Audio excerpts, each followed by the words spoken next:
Hello दोस्तों, मैं जयकांत सैनी स्वागत करता हूं आपके अपने चैनल भारत IQ में।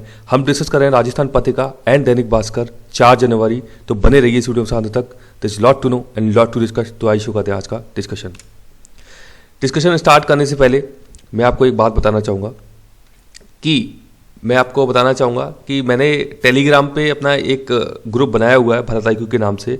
तो वहाँ पे आप ज्वाइन कर लीजिए, क्योंकि मैं बहुत सारे अपडेट वहाँ पे देता रहता हूँ, तो आपको उनके बारे में इन्फॉर्मेशन मिलती रहेगी। इसके अलावा मेरे के कुछ व्यूअर्स से कमेंट आए थे कि उनके पास नोटिफिकेशन नहीं मिल पा रहा है। तो आप सभी लोग ये बेल आइकन जो है, सब्सक्राइब करने के बाद बेल आइकन जरूर दबा लीजिए, ताकि आपके पास नोटिफिकेशन प्रॉपरली आते रहें। तो शुरू करते हैं आज का वीडियो। तो भारत में 2 वैक्सीन को मंजूरी मिल गई है फाइनली। भारत में सबसे बड़ी एक ऑर्गेनाइजेशन है, सुप्रीम ऑर्गेनाइजेशन से हम बोलते हैं, इसका नाम है DCGI।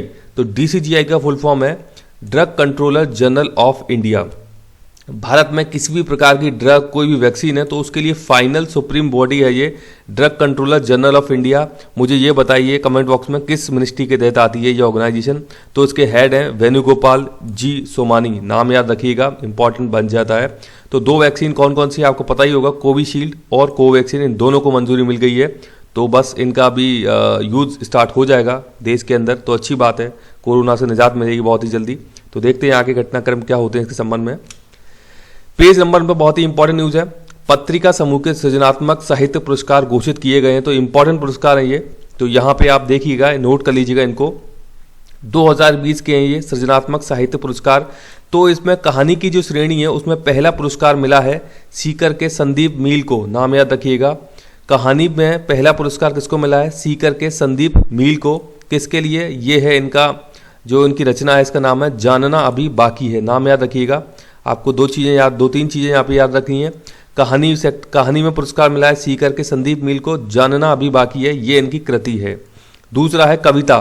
तो कविता में पहला पुरस्कार किसको मिला है? तो ये मिला है कोटा के रामनारायण मीणा साहब को।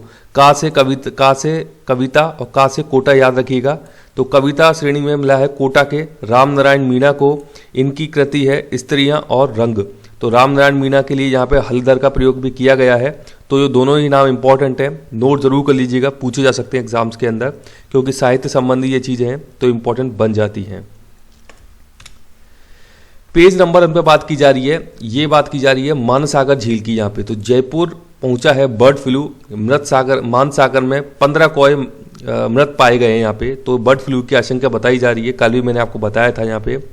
तो यहाँ पे मानसागर का जिक्र किया गया है। जयपुर जिले के अंदर स्थित है मानसागर झील, जिसे कि 1610 में बनवाया गया था राजा मानसिंह के द्वारा। नाम याद रखिएगा, मानसागर और मानसिंह। तो यहाँ से कोलेट कर सकते हैं आप। 1610 की बात है ये, आप समझ सकते हैं। 1610 वो समय है जब मुगल समय चल रहा था, जहांगीर के समय की बात है ये। तब ब्रिटिश लोग जो आए थे भारत में व्यापार करने के लिए, अपना एस्टेब्लिशमेंट कर ही रहे थे। आपने हॉकिंस थॉमस का नाम सुना होगा, जहांगीर के दरबार में आए थे ये। तो ये उस समय की बात चल रही है, तब की ये झील है, राजा मानसिंह के द्वारा बनाई गई झील है। तो काफ़ी पुरानी झील है ये मानसागर झील। पेज नंबर 9 पे बात की जा रही है, सरसों की एक नई किस्म खोज ली गई है। किसके द्वारा? पूसा के द्वारा। पूसा क्या है? भारतीय कृषि अनुसंधान, पूसा इसको बोलते हैं। दिल्ली के अंदर स्थित है ये पूसा। बहुत ही इंपॉर्टेंट रिसर्च के काम करता है भारत के अंदर, इंपॉर्टेंट ऑर्गेनाइजेशन है, बहुत ही पुरानी ऑर्गेनाइजेशन है भारतीय कृषि अनुसंधान पूसा। तो सरसों की नई किस्म इन्होंने विकसित की है, जो कि हृदय रोग से बचाएगी हमको। इस किस्म का नाम याद रखिएगा, पूसा मस्टर्ड 32। पूसा मस्टर्ड 32। तो पूसा ने बनाई है इसको, पूसा इसलिए, मस्टर्ड बोलते हैं इंग्लिश में सरसों को, बस 32 इसका नाम दे दिया है कोड। तो इस प्रकार से आप इसे याद कर सकते हैं। पेज नंबर 10 पे बताया गया है कि कुछ पर्सनैलिटीज़ हैं जो कि रिटायर हो गई हैं भारत सरकार से, लेकिन उनका आज भी बड़ा ही दबदबा है, बड़ी ही ताकतवर पर्सनैलिटी हैं। तो सबसे पहले हम बात करते हैं अजीत डोभाल साहब की, बहुत ही इंपॉर्टेंट है, राष्ट्रीय सुरक्षा सलाहकार हैं अजीत डोभाल वर्तमान में। और दूसरे इंपॉर्टेंट यहाँ पे देख लेते हैं अमिताभ कांत, ये CEO हैं नीति आयोग के। तो दोनों ही इंपॉर्टेंट पर्सनैलिटी हैं। ये 2 इतनी इंपॉर्टेंट नहीं पूछी जाती हैं, लेकिन अजीत डोभाल साहब के बारे में और CEO नीति आयोग हैं, इनके बारे में पूछ लिया जाता है कई बार, तो ये इंपॉर्टेंट बन जाती है। ये है पेज नंबर 10 पे न्यूज़ है।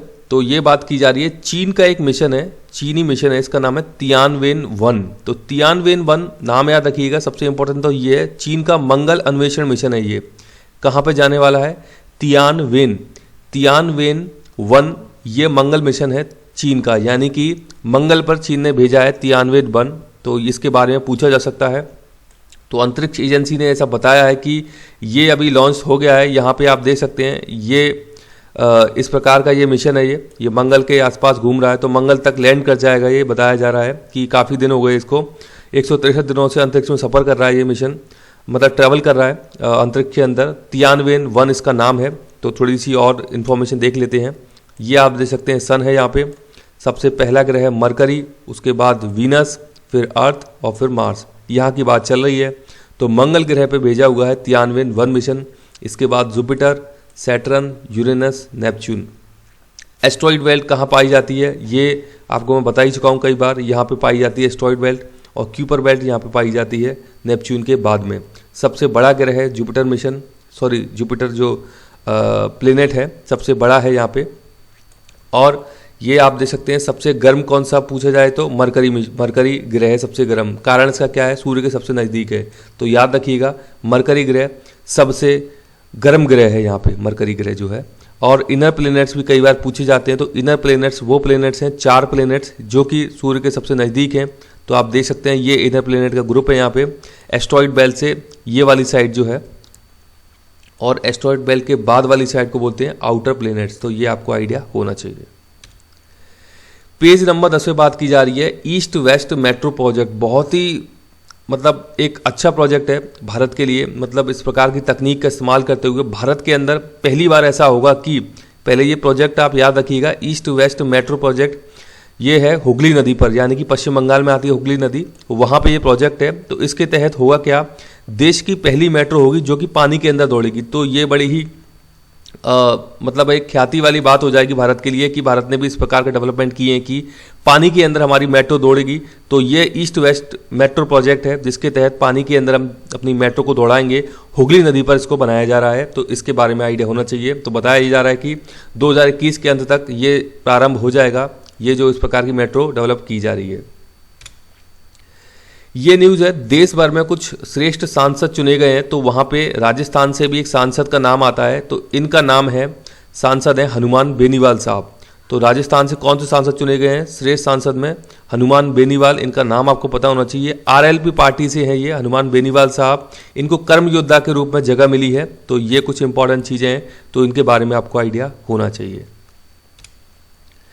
दैनिक भास्कर से कुछ यहाँ पे न्यूज़ है इंपॉर्टेंट। तो यहाँ पे ये बताया गया है कि राजस्थान में युवा कौशल योजना 2.0 के तहत क्या किया है, राजस्थान में युवा कौशल योजना 2.0 के तहत, यानी कि 1.0 पहले आ चुकी है, प्रदेश के 3000 युवाओं को 16 प्रकार के स्किल डेवलपमेंट कोर्स करने का मौका मिलेगा। यानी कि आप यूजी और पीजी कर रहे हैं तो उनके साथ साथ आप 16 प्रकार के, यानी कि 16 टाइप्स हैं कुछ, तो यहाँ पे ये टाइप्स भी दिए गए हैं। इनमें भी आप कोर्सेज कर सकेंगे, यानी कि एक साथ 2-2 कोर्स आप कर सकेंगे। ये आपको इसके अंदर ऑफर दिया जाएगा। तो ये 3000 स्टूडेंट की यहाँ पे बात की जा रही है कि आप स्किल को भी अपने डेवलप कर सकते हैं पढ़ाई के साथ साथ। तो इस प्रकार से इस प्रकार की योजना स्टार्ट की गई है। तो बहुत ही इंपॉर्टेंट हो जाती है ये योजना। तो आप भी अगर इंटरेस्टेड हैं तो उसका लाभ उठा सकते हैं। ये एक चीज़ बड़ी ही इंटरेस्टिंग निकल के आई है बांसवाड़ा के अंदर। माही नदी में पहली बार टापू गिने गए हैं। आप समझ सकते हैं माही नदी में बांसवाड़ा में उतरकर बांसवाड़ा में क्या गिने गए, टापू, यानी कि आइलैंड जो छोटे छोटे बने हुए हैं। तो ये बड़ी ही खूबसूरत दिख रहा है आपको, ये देख सकते हैं इमेज आपको दिखाई गई है यहाँ पे। तो बांसवाड़ा को 107 टापुओं का शहर बताया गया है यहाँ पे। मतलब ये जो काउंटिंग इसकी की गई है तो 107 टापू निकल के आए हैं, तो उसको 107 आइलैंड का शहर बताया गया है बांसवाड़ा को। तो बहुत ही बेहद ही रोचक चीज़ निकल के आती है। इस प्रकार से पता लगता है कि ये बड़ा ही इंटरेस्टिंग बन जाता है, टूरिज्म के लिए बहुत अच्छा हो सकता है ये सारी की सारी चीज़ें। तो आइडिया होना चाहिए माही नदी के बारे में, बांसवाड़ा के बारे में, और टापुओं का शहर से बता दिया गया है। यह है एक न्यूज़, कालीबाई भील मेधावी छात्रा स्कूटी योजना। तो ये जो भील मेधावी छात्रा हैं उनको स्कूटी इसके तहत दी जाती है। तो 10,500 स्कूटियों का वितरण होगा इस बार। इसमें इंपॉर्टेंट नया क्या ऐड किया गया है, तो कालीबाई भील मेधावी छात्रा योजना है। तो कालीबाई बहुत ही फेमस पर्सनैलिटी है। इनका संबंध डूंगरपुर जिले से है। कालीबाई के संबंध आपने सुना भी होगा, टीचर थी ये कालीबाई जी। तो इनके बारे में कई सारी इन्फॉर्मेशन है, आप देख भी सकते हैं। तो यहाँ पे 10,050 स्कूटियों का वितरण होगा। इसमें क्या किया गया है, पहले इसमें केवल राजस्थान बोर्ड से पास छात्राओं को ही शामिल किया जाता था, लेकिन अभी 25% जो एरिया है, जो पार्ट है, वो सीबीएसई की छात्राओं को भी दे दिया गया है। यानी कि सीबीएसई से जिन छात्राओं ने अच्छे मार्क्स गेन किए हैं तो 25% जो स्कूटियाँ वितरित की जाएंगी उनको भी दी जाएगी। पहले ऐसा नहीं होता था। तो ये कुछ चीज़ें इसमें की गई हैं। अब आप मेरे को ये बताइए कमेंट बॉक्स में कि कालीबाई भील मेधावी छात्रा स्कूटी योजना कब प्रारंभ की गई थी, किस वर्ष प्रारंभ की गई थी। ये एक न्यूज़ है। डीएलएड के जो एग्ज़ाम देने वाले विद्यार्थी हैं वो एग्ज़ाम दे सकेंगे अपने होम डिस्ट्रिक्ट के अंदर। तो ये यहाँ पे बताया गया है।